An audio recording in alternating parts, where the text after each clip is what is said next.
Hi there and welcome to my channel. If you are new, hit that subscribe button and make sure you comment below on this episode. I am Oriani Tangishaka, a full-time international journalist, a full-time mommy of 3 boys and a wife. And on this channel, I share with you a little bit about my life, the life of other diaspora mommies, tips about raising children, life in the diaspora, marriage, faith, and more. And in this episode, I share with you an extended conversation that I had with a diaspora mommy of 5. And she's a global senior director at a software company. And she's in a blended biracial family. And she begins by telling us what she does in her me time. So now for mommy, what do you do for yourself? You know, I dig it out somewhere. I read a lot. Oh, okay. Virtually, so That's your me time. I get a lot of ebooks, yes, and I listen to books on tape or podcasts. So that's my little thing. Usually when I'm just cleaning or doing whatever, I usually try to spend some time catching up on topics that I'm interested in, self-learning, you know, whether it's mommy stuff or women stuff or work stuff. That's my downtime is spent listening to stuff. When do you squeeze in like time to go get your hair done? Because that could take like 2-3 hours. I will be out of a whole family. I will schedule it during my work day, and I will take calls on the way there because it's like a 25-minute drive, and on the way back. And while I'm there, I'll be doing Slack, emails, whatever. Where's baby? Baby usually is with mom. So he's with mom when I have to do that. I haven't had to get my hair done since he's been born yet. I'm due. I am due for an appointment. So probably next week I'll schedule it. And I just make, you know, a couple hours during the lunch period. So my boss and all of them are California based. So they don't even come on until around 11:30ish. Oh, that's really good. So yeah. So if I schedule an hour in the morning, because maybe I might work later till like 6:30 or something to catch up with the rest of the team, I'll do that. And it's fine, it's flexible. And I can block my calendar off. That's the beauty of working from home, and I guess the level that I'm at today at work, I can just block my calendar and put busy for a couple hours. And, you know, as long as the work gets done, there's nobody questioning that. Cool. But I'm a very low maintenance type of person anyway. I don't know much about makeup, so I had to learn. With my job, I had to learn, and I felt like, oh my God, I had spent almost 5 years without any makeup on. And that's part of my job that I just really don't like. What brands do you use? MAC? Because it has HD, and for TV, Yes, it's just that's like, right. yeah. High definition. And that's what, you know, my makeup artists at work were giving me tips on. Yeah. Like, you get makeup, Yeah. because you're on TV, you have to get HD High makeup. definition, yeah. And I could see the difference. Yeah, with the camera. Yeah, because the camera in the studios can pick up even a Oh, I birth mark know. when you were born. Right. So when they do it, she did it so well, and I started learning. But that's really part of my job that I don't like, makeup. That's a lot, Because yeah. my skin was not really used to that stuff, and my skin, it still doesn't like it. Yeah. But you know, 'Cause it's just not natural. sometimes, you know, being on TV, it's like you gotta kind of clean up You a little do. bit. You do. But stuff. Yeah, when I have to do it, it's like, oof. But fortunately, I don't even wear makeup on my Zoom calls. I'm sure they're like, dang, she looks so tired all the time. Well, she's a mommy of 5, so try having 5 kids and you can talk. It's, Yeah. my team's used to it. When I do wear makeup, they're like, did you You go somewhere different? Like, what's going on? Emancipation. Right. Did you sleep finally?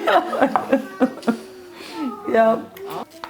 Hobby life, couple life, and blended family life, and all this stuff. See, because we're blended, you know, we have to find a way to keep our cultural identities and help the kids, you know their roots.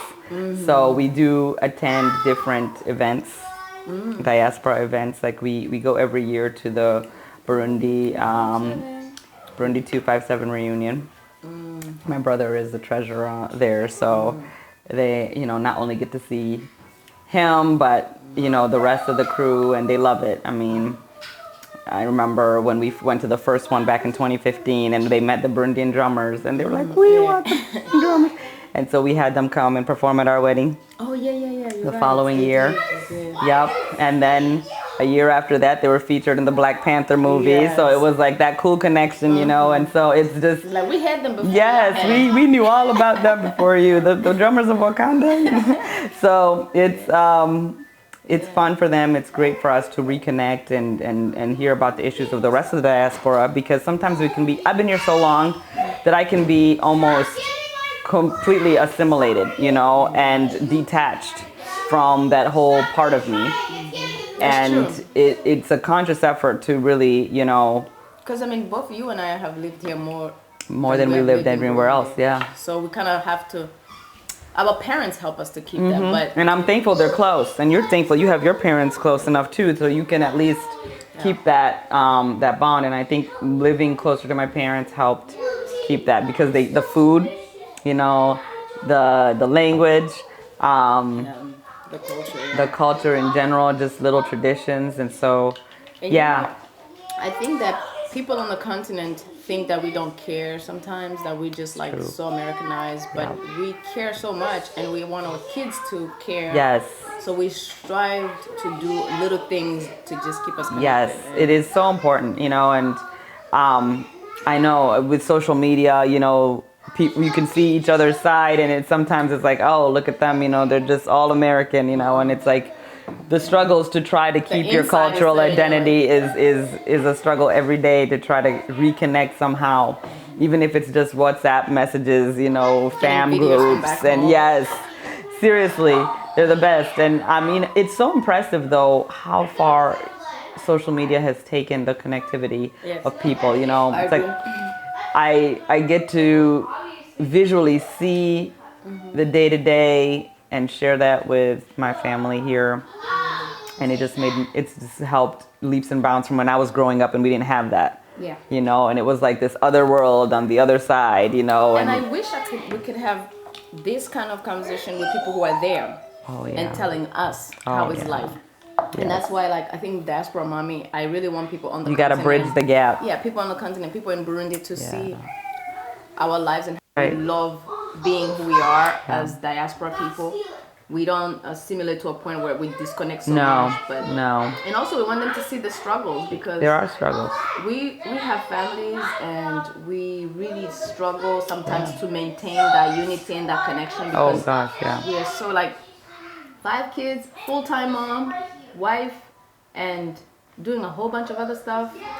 So it's a life of having to stay strong. You do. It's a labor of love, of course, but it's also, you have to be really, really grounded in and of yourself. Figure out what helps you stay grounded is important. And that's also, I think we have been having that background of knowing we have people that look up to us, maybe depend on us, you know, overseas. It keeps you like, you know what, I count my blessings, because I have been given this opportunity to be here, and, you know, to make whatever I can of myself, but also share my gifts and talents, you know, time, treasure, all of that. So it's one of those things that it keeps you kind of in check when you start getting that pride wants to come in, or you know, the ego, or just the lack of empathy, because you are disconnected physically. And you just remember, hey, you know, my situation, my story could be different if A, B, and C didn't happen, if God didn't move in this way for this to be the way it is. So I have to keep that in mind. And then sometimes I feel guilty, right? You feel guilty when you see people struggle, and you hear their struggles back home. I can't get a job. The market just burned. I lost my business. You know, oh, so-and-so is sick. She can't have medication. We can't afford to go to the doctors. We don't have a car. And it's like all these little simple luxuries we take for granted here. It's tough, and you feel guilty that you can't, A, maybe do more, or B, you're not the one having to go through some of those scenarios. But we do have our struggles too, because like life is not bubbles and flowers and candies, because every person, no matter how comfy, quote unquote, they might seem or be, they have everybody has a struggle. They have problems in which they have to find solutions for. Absolutely. So, that is so true. And as I start feeling guilty, I'm quickly reminded of that. But and you know, you do what you can. You try to be a good person. You teach your children to be good people who are rooted in our African tradition and values, which set us apart. We are really set apart because we carry ourselves in a way with integrity, with dignity, with a sense of accountability to yes, people. We have a specific respect that we demand because we are going to do the same for others around us, and it's kind of ingrained in us. And so it really helps us be better versions of a lot of people that we're around, and people gravitate towards that. We are always thinking people in Africa are watching me. Yeah. People in Africa are looking up to me. Right. When we go above and beyond to do things right or to get to a certain level in life, it's because we have that pressure. Absolutely. It reminds me of this, there's this Nigerian YouTuber, and he jokes about how he, lives with his parents, and he brings home this. He's like, "Look, Dad, I got an 88 on the test." And he goes, "A B?" What is this? Fly in this Nigerian. Don't come home without an A. So that's the kind of standard that we were born in. You don't go willy-nilly happy for a B. You will get no golden star sticker for a B. Okay. There is no honorable mention awards. There's only the first place. It's only the first and the last. Yep. So exactly. 80% and above, and 80%. Yeah. So we can't have that, and so that's how we hold ourselves. And at first when you're a child, you're like, "Oh, our parents are so strict. They don't let me do anything. I can't go anywhere. I just have to do school and that's work, when you see African kids chores. Out in the mall. You'll be like surprised because some of them don't even be allowed to do any of it. No. Because the parents are so afraid that they will assimilate to a point where they won't even remember anything African. Yeah. And so but Dee, thank you so much for your wisdom and your openness and advice, because I think a lot of moms on the continent, I think, are so hungry to see moms in the diaspora and how they're living, how they're maintaining, and just the real life. It's real life. So thank you. There's no sugarcoating, no filters. Yeah. It's She looks a little sleepy, but she's still beautiful. But she woke up at 4 a.m. She woke up at 8 a.m. Oh my God, her day started way before. And that's every day. And it's going to go on until late. But it's a beautiful. It's worth it, It's worth it, and I'm thankful and I'm grateful. And thank you for joining the conversation. How you doing? He wanted to be a part. He took his power nap and he's like, oh, we're on camera? Hold up. Let me get my 15 seconds of fame. Ooh. Say hi. Oh, is it?